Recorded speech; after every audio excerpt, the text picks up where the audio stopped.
So there's 40 quarterbacks that have played for the Cleveland Browns since '99. I think we're still at 40. That have started a game. Yes, about to be 40. Yeah, it's true. Have started a game. About to be at 41 any time now. But we're at 40. And we've heard from Johnny. Yeah. We've had Brian on the show. Hey. Tim Couch. There's been a lot of names out there that have talked about the Browns, Brady Quinn, ever since they played. Aqib Talib is on a podcast called The Arena Gridiron. Aqib Talib didn't play quarterback for the Cleveland Browns, obviously. But you know who he was with? He was with Tastios, Cody Kessler. And Cody says he wishes Shedeur could develop somewhere else but Cleveland. I'm not worried about right now. I'm worried about longevity. Fit and system is so important for a quarterback more than any other position in all of sports. If you throw a quarterback in before they're ready, you could significantly hurt their development and their confidence. I just wish it was somewhere else. I wish he would go to a different place where he could be developed. Because the biggest thing in all this, now you become a backup quarterback, and we can not for life. What backup quarterback has been a backup quarterback and became a starter? Romo. Who else are backup quarterbacks? It's a bad example. They just became a starter in the league. It's a Romo. Who else? No. Them guys are drafted to, in 3 years, he finna be the starter. That's not the situation in Baltimore. You were drafted to be a backup. If I can't start and be the star, then I can do other I'm already rich. That's some strong stuff to be said. I got to agree with Aqib Talib, though. We argued about it a little bit on Monday. If you're looking to develop, without a doubt, Baltimore's the place. If you believe you need to be a starter sooner than later, Cleveland is the place. He would maybe start week 18 in mop-up duty. Because if you're a backup, I don't believe, see, this is what people got mixed up on Monday when we talked about it a little bit. I don't think Shedeur would be backup number 2 or the primary backup in Baltimore. I think they probably do it the same way the Browns did. Like, you'd be third on the depth chart. And so that starter in week 18, if he were the backup quarterback, he might start week 18 or get in mop-up duty. But if you're just the backup's backup, which is what Shedeur is, no, you have a much better chance to start sooner in Cleveland with the Browns as a quarterback, as you've seen throughout 1999 up till now, than anything that's been going on in Baltimore. They've had pretty steady quarterback play over the last 20 years now. I would have agreed with you if they just wouldn't have taken Dylan Gabriel. The fact that they took a guy ahead of him means he's automatically going to be behind him. So that's the only fly in the ointment here, is that no other team, had they have drafted him, would have also drafted a quarterback in the same draft. It's only happened like 4 times in the history of football, that in modern day history, that teams have taken 2 quarterbacks, and one of them is the famous RG3 Kirk Cousins scenario. But do you believe that the Ravens of all teams, would they rush Shedeur Sanders to be the primary backup? To be the primary backup? No. That's the other issue in all of this. Is what teams would have? We went through the rosters, after the first night of the draft, and we're like, where would it even make sense for him to go? And really, the Saints came up, right? Mm-hmm. But that's how many teams? But we the were Giants. We were arguing with youth. The Giants took Jackson Dart. Mm-hmm. They took Tyler Shuck down in New Orleans. Yeah, they took Dart. The Jets, they went out and got Justin Fields. Again, the quarterback everybody wants and no one wants to start. Now all of a sudden they're talking about that future there. Who saw that one coming? You got 3 of those situations with the Browns and against the Ravens, because it goes back to the 141. The Ravens were thinking of taking him. Adam Schefter had that on Sunday. The Ravens were thinking about taking him. He said, I'd rather have a place where I'd be starting sooner. And so, according to Adam Schefter, he bowed out, and then the Browns ended up taking him at 144. I just think you look at this, and if you wanted to be a starting quarterback as soon as you possibly could, the Browns are the place where you go. Between those two franchises, if it's just a Browns-Ravens conversation, which it seems to be it is, you're at 141 and 144. If it's a Browns-Ravens conversation, it's the Browns. It's the Browns. You'll get a chance earlier than later. Like, I don't know when Dylan Gabriel takes over. Do you think Dylan Gabriel finishes the season once he takes over, unless he takes over week 14? He has to be good. He has to be good. Yeah. And do you have faith that he's going to be good enough to finish the season? I do not. No, and I don't think so either. So you and I both think that way about Dylan. I hope we're wrong. But if he goes out there and he plays, he'll probably play about 4 weeks or so. probably turn into a pumpkin, and then it's going to be Shedeur Sanders time. And we'll see how long he goes, whether he goes a week or not. Does it matter to you? Maybe we'll go back to Dillon Gabriel because I certainly don't want to go to somebody else. Does it matter to you that all the reports have been he's so far behind, he couldn't even get those first-team reps in camp? Diana Rossini said the plan has always been to sit him for the whole year. Does that change your perspective at all, especially with Deshaun Watson looming, a guy that they have money sunk into, that I feel like we've all given up on him. I don't think they're But are there people in the organization who have not yet given up on him? I don't think they're going to play Deshaun Watson just because they owe him money. Now, if you were going to go with who's the more talented quarterback, yeah, I'd have to admit that Deshaun Watson is the more talented quarterback. But I don't think that they're just going to play Deshaun Watson because of everything else that's happened over the last 3 years. I think that Shedeur Sanders would get the first crack at that. Now, if you were to give me the Bailey Zappi part of it, well, you know how I'd feel about it, but I guess it would make football sense to them if they wanted to do the Bailey Zappi thing. Deshaun Watson's a completely different animal. We got Unwatchables coming up in moments. What do you think the guys, like Myles Garrett is the first one you go to. What do you think Myles would rather have happen? Would it be to go to Shedeur or go to like Deshaun Watson in that terrible situation in week 14? You're going to call me a cop out here. This is going to end up taking over. We ain't going to get to the Unwatchables. Well, I got one team. Well, can I just say? Yeah. I don't care what he thinks. Okay. You signed your contract. I don't care. Once that deal was signed, sorry. I have. Is there anybody you do care about in the locker room? Yeah, certainly. I care about Carson Schlesinger. I care about Mason Graham. I care about Dylan Sampson. I care about Quinshon Judkins. I care about I would have to say I care about DeJuan Jones. I care about some of the younger guys. Those guys aren't going to step up and talk to the media and raise flags. Okay, but sound the alarms if something is going wrong. Myles Garrett will. And he had his chance to really make a stink and get out of here, and he didn't do that. He signed for more money, and now it's an untradeable contract. But so you just have to deal with it now, sir. But dealing with it is making sure not to have him. He's already saying stuff's embarrassing. It's week 2. Okay. Do you want that guy? Do you want to risk that guy contaminating next year too? Like that's what I'm talking about here.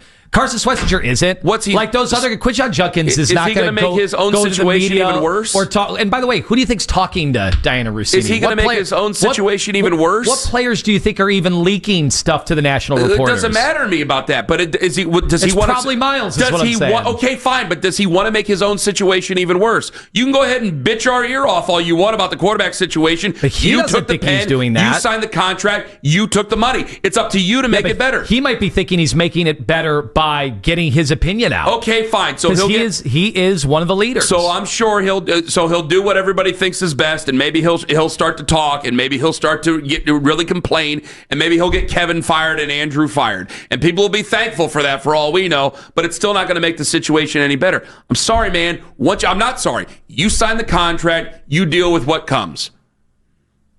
It's that simple. You signed a deal that's now untradeable.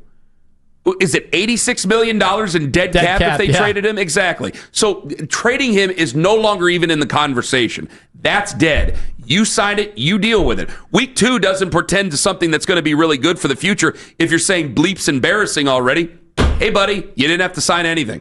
You could have sat there and folded your arms and stomped your feet or had your agent say something and say, I want out of this. I want legacy. Trade me now. You could have done that. You didn't do it. Now you have to stand in there and you have to be, I don't know about a leader, but you have to stand in there and you have to be a good football player for this football team. Because guess what? You signed it. You're here forever. I'm like Mr. Burns now. I'll go into the locker room and put a sign, you're here forever. Because that's it now. So you can yell at all you want. You can cuss all you want in press conferences. Say anything you want. You ain't going anywhere now. You want to talk about Arch Manning at some point tomorrow? Sure. How things are getting not very good. Yeah, he hasn't been good at all. Yeah, it hasn't been very good. So I've left him off the list. I didn't think he was going to come out in the draft this coming year. So when I make my list of, and part of it's entertainment. I ain't gonna lie to you guys. Like when I have the list of guys that are, hey, I'm looking at them. It's been Garrett, and it's been in order. Garrett, Lenoris, Mateer, Fernando Mendoza, Aiden Childs, some people tell me are looking at. No, Carson Beck is not on there, at least not yet. Not Carson Beck yet. He's got to do a lot more. I didn't trust him at Georgia. I'm not trusting him right now. Need more. Damn it. And I'm not mentioning you-know-who until at least November 1st. Hey, right now, nobody's on the list the way these guys have played. Well, I think Emory Hunt agrees with you. He was on the Ross Tucker podcast, and if you think everything's just going to get all fixed up, as I pause, if you think everything's going to get all fixed up, buddy, you got another thing coming.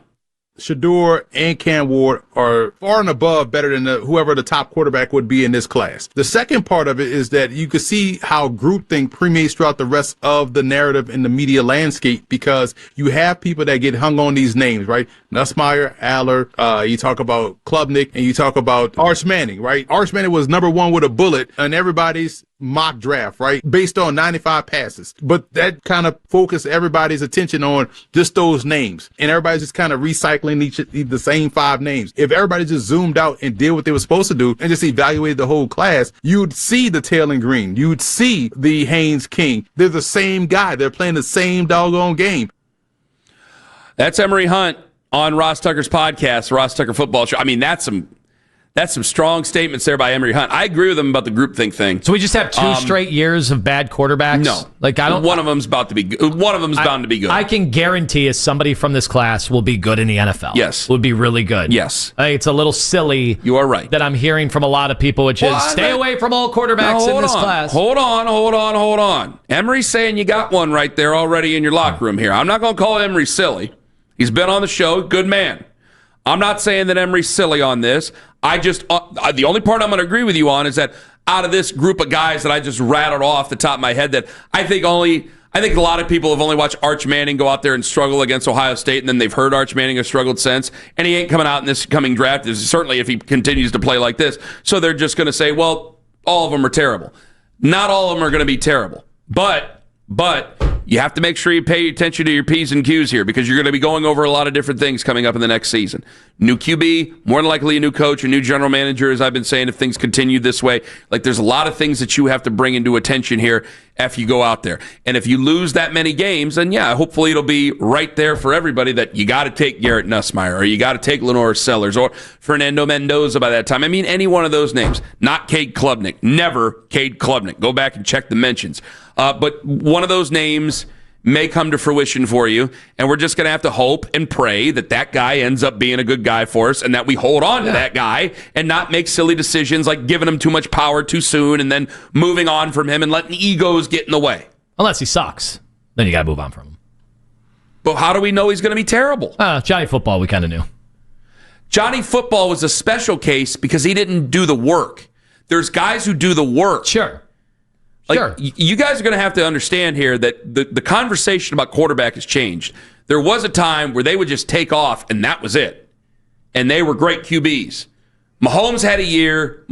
There was greatness there. I think the position has changed now, man. The coaching's different. They're playing at different schools. That means they're getting different quality coaching. There's a lot more times where they're doing drills instead of playing games with live talent coming after you. There's a lot there that you have to take into account. But they need more seasoning in the NFL than they ever did. I can already tell we're all asking the same question. What can we learn from the Baker experience? Everybody's saying the same thing. I heard Jonathan say it yesterday. Got to give the quarterbacks 4 years. It's like, you had to give Kenny Pickett 4 years? You had to give Trey Lance 4 years? Like, no, you don't. Like, no, that's stupid too. That'll just get everybody fired, and that'll prolong your misery. 216-474-0092. Jim in Strongsville, hello. No, Ken, I am going to say that's absolutely crazy. I'm going to start calling this Shedeur derangement syndrome. You know why? Because the idea that a 5th-round pick this year is better than any draft, any kid that's coming out next year, which everybody's saying is probably a better quarterback draft, is literally the most insane thing I've ever heard in my life. It is deranged. It is this Shedeur. He talks about groupthink. Shedeur is like the definition of groupthink. Thank you very much. Well, why, Jim? That's not all the group, though. Not everybody Did he hang thinks up? that. No, but I mean, how many people do you see? I mean, we've heard people, like, as far as I'm concerned. Wait a minute. Hold on. Nobody has been talking about Shedeur Sanders over the last 3 weeks. Nobody said a damn word. In this town, nobody's really said a damn word of him. What's there been to say? Who? Henry just did? No, that's Emery Hunt. We played that clip. Emery's a draft guy. Yeah, and Emery's is not much of a draft guy if he's telling you that Shedeur, you got a better guy on your roster in Shedeur than any of the quarterbacks coming out. I don't think there's any obsession with Shedeur. Maybe he's just trying to make a point and he's right. That's a far stretch to make that point. Come on. I mean, I'm done with this. Look, be honest about Shedeur. How can you be done with it? He hasn't even played. How can I be done with it? There you go, Jim. You are. Done with what? He stood on the sidelines. How can I be done with a guy that's on the sidelines? Well, if you don't think he's good. That's like me still I'm done with a guy in the 537. Why? Just all he's doing is standing there watching. Fifth-round picks never get a guaranteed chance to start.